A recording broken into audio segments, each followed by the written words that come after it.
5 cara untuk menghasilkan uang bagi mahasiswa di masa pandemi. Stay tune sampai akhir ya.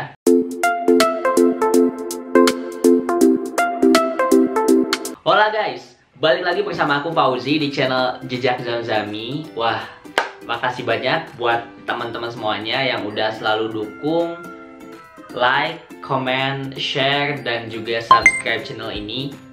Aku makin semangat untuk bikin video buat teman-teman semuanya. Banyak juga yang komen, banyak juga yang ngasih pesan di IG aku untuk bikin konten apa dan sebagainya, yang itu membuat aku semangat untuk bikin konten sih. Salah satunya konten kali ini. Nah, di konten kali ini aku bakalan share ke teman-teman semuanya tentang 5 cara untuk mahasiswa bisa menghasilkan uang di masa pandemi. Tapi aku pengen disclaimer dulu, kalau cara-cara ini adalah cara yang udah aku lakukan dan berdasarkan pengalaman aku. Jadi aku sangat yakin juga di luar sana banyak banget cara-cara lain, tapi aku pengen share dari perspektif dan pandangan aku aja. Oke? Pertama adalah kerja. Nah, kerja di sini itu banyak banget macam-macamnya. Teman-teman bisa kerja yang sifatnya tuh magang atau yang sifatnya part-time dan sebagainya. Itu teman-teman bisa lakukan. Kalau dari aku pribadi, itu aku udah melakukan 2 hal tersebut yang aku tadi mention, yaitu magang dan juga part-time. Nah, yang pertama, magang. Itu ada yang dibayar dan ada juga yang enggak. Jadi teman-teman harus benar-benar teliti. Tapi biasanya ya, kalau perusahaan-perusahaan yang gede itu dia ngasih gaji, biasanya gitu. Tapi tidak menutup kemungkinan juga perusahaan-perusahaan yang masih berkembang, masih kecil itu ngasih gaji juga. Jadi again, teman-teman silahkan cari tahu dulu apakah dia ngasih benefit berupa salary atau enggak. Dan kalau misalkan ngasih salary itu per bulan atau per project atau gimana, itu benar-benar harus detail gitu. Dan aku melakukan magang ini kurang lebih dari semester 4 ya, jadi udah hampir setahun setengahan lah ya sampai sekarang ya, segitulah. Aku gak tahu pasnya berapa, pokoknya setahun setengahan atau setahun lah kurang lebih. Yang kedua adalah kerja part time. Nah, dulu aku tuh pernah part time di salah satu coffee shop gitu, tapi itu cuma bertahan kayak 2 bulanan.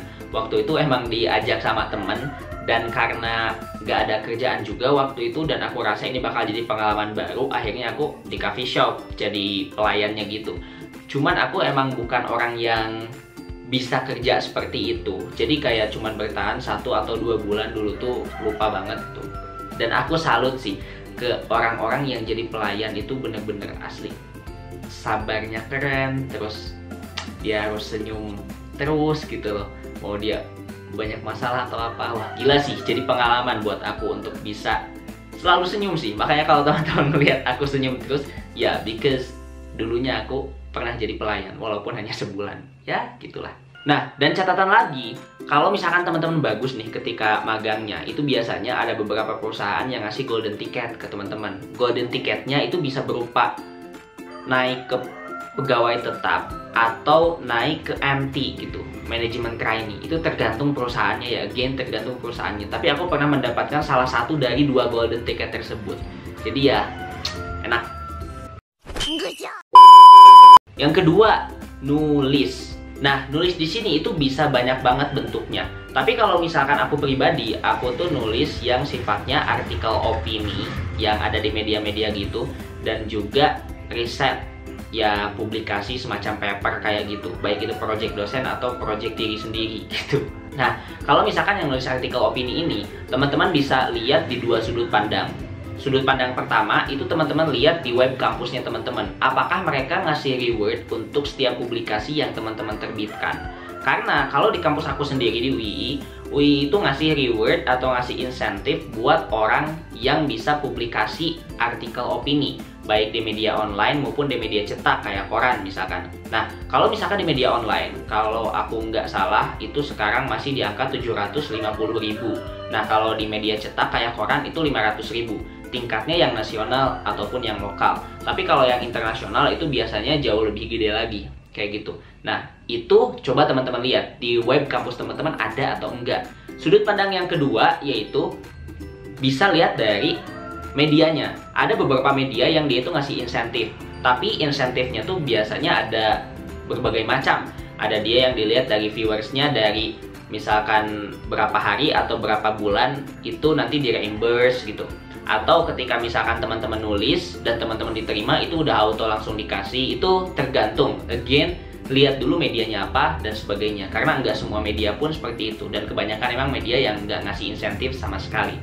Nah, kalau yang tadi, yang contoh yang kedua tentang riset publikasi dan sebagainya, itu pun demikian. Kalau misalkan teman-teman masih mahasiswa, aku rasa ketika teman-teman ikut sama dosen penelitian dan sebagainya, itu teman-teman bakal dikasih insentif. Cuman kan itu sifatnya sampingan aja ya, nggak bakal per bulan gitu. Jadi teman-teman bisa nyari insentif dari sana untuk tambah-tambahan aja sih, untuk tambah neraktir pacar misalkan, neraktir mantan, teman, gebetan, silahkan.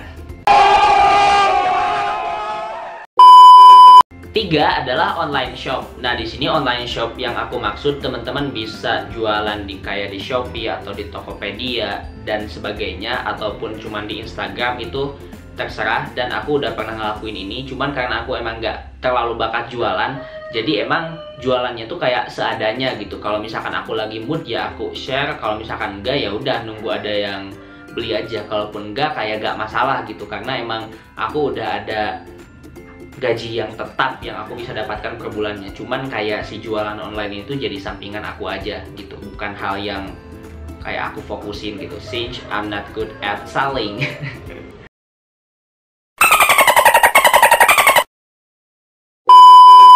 4 adalah les private. Nah, les private ini itu bisa teman-teman lakuin. Nah, dulu aku ngelakuin les private ini sebenarnya sebelum pandemi sih. Waktu aku masih semester 1-an, aku ngajar ke tiap-tiap rumah gitu. Dan ngajarnya tuh seputaran bahasa Inggris dan ilmu pengetahuan sosial. Jadi kalau di Jogja tuh ada kayak semacam perkumpulan di Instagram, orang-orang yang nyari tutor-tutor private gitu. Dan biasanya dia dibayarnya tuh per jam gitu. Jadi ya tergantung sih, ada yang per jam, ada yang per hari dan sebagainya mekanismenya. Cuman ya reimburse-nya tetap itu selama kita 1 bulan ngajar itu, jadi ditotalin gitu. Dan menurut aku lumayan sih, apalagi buat teman-teman yang pendidikan kayaknya udah terbiasa dengan hal-hal tutoring, hal-hal ngajar kayak gini. Ya, mantap. Yang kelima adalah beasiswa. Nah, beasiswa ini sebenarnya jalan ninja ketika teman-teman nggak bisa kerja, ketika teman-teman nggak bisa nulis, atau teman-teman nggak mau ini, nggak mau itu. Karena ketika teman-teman dapat beasiswa, khususnya beasiswa yang full ngasih uang bulanan, yaitu teman-teman punya uang bulanan juga gitu. Jadi ya enak sih, beasiswa bisa dijadikan opsi. Nah, kemudian ada 2 tambahan dari aku berdasarkan pengalaman aku juga. Yang pertama adalah diundang jadi pembicara di berbagai seminar gitu. Nah, ini kalau misalkan diundang jadi pembicara di berbagai seminar itu ada ya, ada yang dia tuh ngasih fee, ada yang enggak gitu. Nah, itu kalau misalkan yang ngasih fee ya syukur ya, bagus banget. Kalau misalkan yang enggak pun ya gak apa-apa, itu jadi ladang kita untuk bisa sharing gitu. Nah iya, satu lagi terakhir aku lupa. Jadi kalau misalkan teman-teman dulu lihat di tahun 2019-an, 2020, 2018 gitu, ya 3 tahun ke belakang kali ya, itu kan aku sering banget keluar negeri. Nah, sering ikut konferensi, sering ikut lomba dan sebagainya. Jadi salah satu sumbernya juga teman-teman bisa ikut lomba, konferensi dan sebagainya. Itu cara ngasilinnya banyak lah ya. Kalau misalkan lomba ya teman-teman dapat juara 1 biasanya misalkan dapat uang, atau enggak kalau konferensi biasanya kalau dapat sponsorship itu kan ada sisanya, dan sisanya tuh kan bisa diambil sama kita kalau misalkan sponsornya nggak minta balikin lagi dan sebagainya. Jadi ya kurang lebih itu yang aku lakukan pada waktu itu. Oh iya, tambahan satu lagi dan yang terakhir yang aku lakukan adalah investasi. Nah, investasi di sini itu terserah ya teman-teman mau investasinya mau apa, tapi yang aku pengen saranin ke teman-teman adalah pelajari investasi itu terlebih dahulu sebelum teman-teman ikut-ikutan gitu. Jadi teman-teman silahkan mau pakai reksadana kayak, mau ke emas kayak, mau ke properti kayak dan sebagainya, itu terserah gitu. Jadi teman-teman bisa lakukan itu selagi mahasiswa, dan biasanya sih itu untuk jangka-jangka panjang. Nah, baik, terima kasih teman-teman semuanya. Sekian dulu video dari aku, kurang lebihnya mohon maaf dan semoga bermanfaat. Dan kalau teman-teman punya pertanyaan silahkan komen di kolom komentar di bawah.